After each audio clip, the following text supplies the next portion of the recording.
Hi everyone, welcome back. In this video, I'll show you how to transfer money from your TD bank account to Wealthsimple. First, you'll need to have a Wealthsimple account set up. If you don't already, go ahead and create one and open the type of account you want to fund, such as an FHSA, RRSP, or spousal RRSP.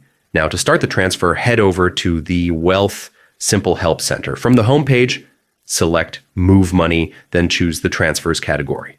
Open the article on transferring funds from an external account. Here you'll find step-by-step instructions. You'll need to provide the account type you're transferring from, the name of your financial institution, in this case, TD Bank.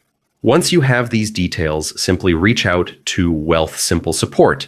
You can contact them via chat, email, or phone, and they'll guide you through completing the transfer request.